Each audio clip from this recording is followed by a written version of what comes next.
Hi everyone, welcome to the poetry vlog again. This is part 2 with Sarah Dowling. Hi. Sarah is a poet and scholar, and I'm going to make you link to the episode before to learn more about Sarah's research, but she basically explained neoliberal multiculturalism through a Super Bowl Coca-Cola ad that she bought a TV just for the Super Bowl. True. That blew my mind. So feel justified in making yourself happy sometimes. Exactly. But here you're going to have a little bit of a preview into Sarah's own work, and she also generously gave her PDF as a free download. Her chapbook as a free PDF download, and I'll link to that as well, so you can get your own copy. That's like the bonus material. All right, so Sarah's going to read from Entering Sappho. So this is from the larger project of which the chapbook is a part. So the whole project is called Entering Sappho. I know that's a bit of a crude title, or maybe it's not apparent why it's a crude title, but you can do some Googling, I guess, to find that out on your own. So we live in Washington State, and there used to be a town in Washington State called Sappho, which, if you're into Twilight, maybe you know where Forks is. Right. So if you go out on the Olympic Peninsula, there's a town called Forks, and a little bit before the town called Forks, there's a great big road sign, just like entering Seattle, entering Tacoma. It says entering Sappho. It's a huge sign, but there's nothing there anymore. I became really interested in why there was a town called Sappho, and then kind of excited at the fact that, you know, the town completely vanished. There's not like one building remaining. The last one burnt down maybe 10 or so years ago. So I became kind of obsessed with this history, and I had a really hard time sort of finding my way into it, because at first I was just sort of excited by this crude road sign, but you know, it became much more serious, and I started really thinking about, like, well, this could be a kind of location from which to think about settler colonialism, poetry, sort of my complicity in this history, my relationship to it, sort of in the present moment.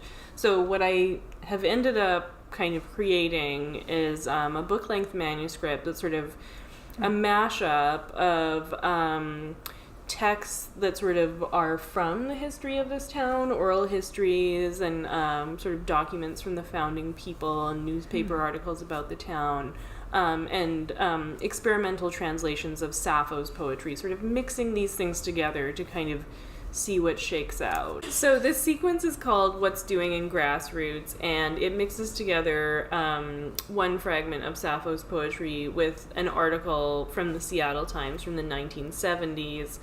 They had a column called What's Doing in Grassroots, where the columnist would kind of drive out to various small towns in the state and essentially, like, gently make fun of the residents. So this is sort of where the book begins. What's Doing in Grassroots. Monday, May 15, Sappho, Washington. A logging chapter is closed. Those country maidens were good riders, flowers blooming in an old bathtub, cows grazing in an orchard, their garments neat as they should be. Across the dirt road, peasant girls on the front porch, a town of 5 houses. Oh, anyone would want to live in the fenced area nearby. Anyone, her dress around her feet. Her dress about her ankles in an old bathtub in the front yard. Out here, horses munch grass. What country-fried wench has electricity, television, a telephone, and diesel fuel? Oh, it's for the birds. What rustic girl plans to enter her prize quarter horse in races this summer? She's never known anything but logging trucks. She doesn't even draw her gown across her feet. Waterflowers bloom, country girls turn north at Sappho, go to Pisht, spend a great deal of time darning holes in wool socks and wondering, why would anyone pull her rags over her ankles? What girl wants to live in nearness to fishing? What country girl is unspoiled nature? Young mothers by choice, they hear about it 3 days later, they still don't pull the cloth over their feet. Down Highway 101 a piece, what country girl says you can do all these things in cities, small town life is all I want to know. She fronts on the old but serviceable houses for truckers and tourists, tearing down the last of the company shacks. What country girl waits like the wives for her attackers, spinning yarns from her country dress? Oh, that country girl gathers it up with artless grace. Yes, you can still see a girl's feet at Sappho. That country girl is the owner of the company store. She and her mother are mining for gold up to their ankles when her husband comes home for lunch. What country girl would sit there eating clams in her simple dress when May 1 the post office closes forever? What country maiden, hinted at for a sapphist, rolls boulders on her country garb? Oh, maybe loggers and their families shot deer, bear, elk, and some country girl in the area, colonizing time backward and forward, her hemline sweeping the ground. That's how awesome. that book begins.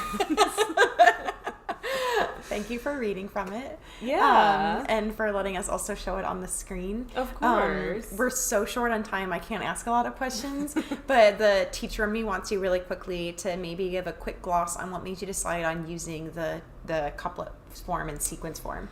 Yeah, so I wasn't quite sure what form the poems would need to take, and for me a huge part of the revision process is not necessarily changing the words, but changing the form. Yeah. So going from couplets, so like pairs of 2 lines that follow each other like this. I so appreciate that you're a teacher. I'll do it with my fingers. Yep. To quatrains, groups Yep. of 4 lines that follow each other like this, making the lines longer and shorter, going into prose and then back into line breaks. That's usually a huge part of my revision process. Yeah. And so there is a specific meter called sapphics, and at first Really? I was like, I didn't know that. don't even ask me what it is, because it's like too complicated to explain. But at first when I was like, oh, I'm writing this Sappho book, I was like, I'm gonna have to write it in sapphics. This is terrible. And I think a lot about rhythm, and I think a lot about vocal performance when I'm writing poetry. So it's not that I disdain meter, but I don't write in traditional meters. Okay. Ever. So it was Ever? Well, I mean, I if you s- scan them, you might find that I do it by accident, but I don't, And I don't meters, like count where your stresses fall when you're Right, speaking. Like I right. walked my dog to the park. Right. So if you went through and scanned it, you might notice it's funny. perhaps more I regular like than only I wrote seem in to be. meter the first few years I wrote poetry. Yeah. It was easier. Yeah, and I mean, I think it does give this clear sense of rhythm. It gives this clear sense of the length of the line. It can really help you to feel in control and know sort of how to shape your work. But I was very intimidated at the thought of writing in sapphics, that, paying that much attention to meter would pull me away from the other things that were important about the project.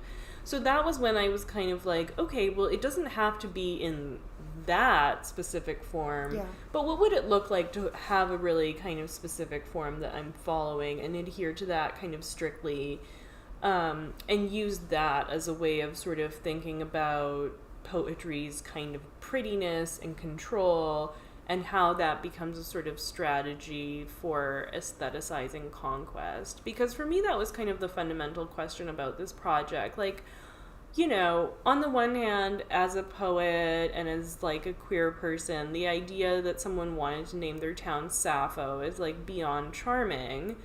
But on the other hand, it's like so horrible. Like, why did they feel empowered to go and steal other people's land and confine them to these tiny, tiny spaces that were not kind of properly sustainable for life? So as much as that story seems so romantic, I really wanted to keep the kind of ugliness of what was being done at the forefront, and the way that this sort of reference to poetry and to the classical tradition served to kind of cleanse that ugliness was something I really wanted to think about in the project. And think about critically, not like... Right, not celebrate. Just to clarify. Just to be clear here. I wasn't trying to learn from it in that way. So, having a kind of specific visual look to the poems that felt very controlled and that felt somewhat traditional was the sort of other strategy for marking the poems as very deliberately kind of poetic. Unlike other experimental works that can look quite shocking on the page, or even intentionally ugly on the page, or really disruptive on the page, because I wanted to think about sort of what work is the history of poetry doing here rhetorically. I wanted them to look like poems. Yeah. So the couplet became my kind of strategy for doing that.